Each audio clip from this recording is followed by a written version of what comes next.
Question दिया है कि a इजकल टू 1 है तो 15a की क्यूब माइनस 3a की क्यूब माइनस 1 माइनस 4a की क्यूब प्लस a की क्यूब माइनस 3 प्लस a की क्यूब माइनस 1 का मान क्या होगा। ठीक है ना, इंग्लिश वाले ये पढ़ लें, what is the value of, ये जो समीकरण है उसका, इफ a इजकल टू 1। ठीक है, तो देखो अगर 1 दिया है मतलब एक मान है तो एक की तो भाई कितनी घात चढ़ा लो, एक ही रहना है।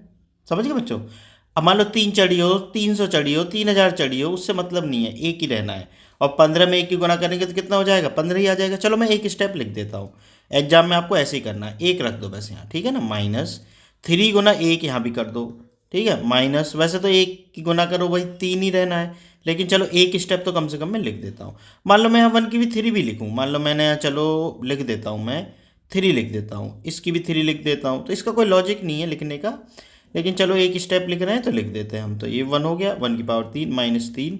कुछ बच्चे बोलेंगे सर आप पूरा लिखा करिए, ठीक है, इसलिए मैंने दोबारा से लिखा है, ए की क्यूब माइनस 1। ठीक है, इसको हल कर लो आप, तो कितना आ गया, 15 गुना 1 15 ही आ जाएगा, माइनस 3 एकम 3 माइनस 1। ठीक है, माइनस 4, भाई 4 एकम 4, एक की तो कितनी चढ़ाओ उतनी रहनी है, एक ही, प्लस 1 माइनस 3। ठीक है ना, प्लस, भाई देखो एक में से एक जाएगा तो जीरो बच जाएगा, तो ये तो खत्म ही हो गया, इसको हटा ही दो। ठीक है, बराबर कितना हो गया, 15 माइनस 3 में से एक जाएगा 2 2, और ये माइनस का है, ये कितना बचा भाई, 4 और 1 5 प्लस के।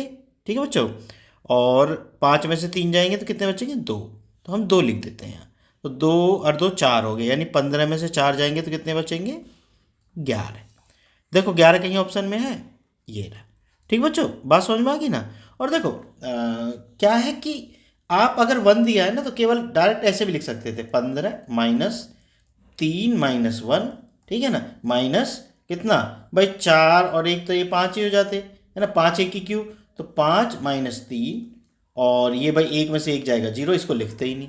तो देखो एक स्टेप में भी हल हो गया, 15 माइनस 2 बराबर क्या आ रहा है। समझ गए ना बात को, तो आप ऐसे भी कर सकते थे।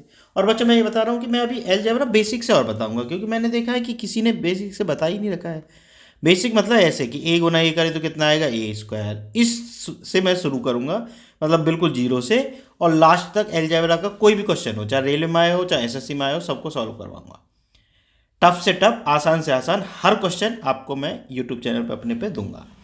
बस ये है उसके लिए कि भाई वीडियो देखें, है ना, पूरा, और आपको इधर उधर भटकने की कहीं जरूरत नहीं पड़ेगी। आगामी समय में हर क्वेश्चन का सॉल्यूशन आपको मिलेगा, और हर तरीका जो बेस्ट से बेस्ट हो सकता है वो मैं करूँगा। ठीक है ना, दोनों तरीके से बताऊँगा आपको, पहले बताऊँगा एग्जाम में कैसे करना, फिर मैं बताऊँगा बेसिक से एकदम जो समझ में आ जाए बिल्कुल क्लियर। तो जिसको बेसिक देखना हो बेसिक भी देख लिया जाएगा।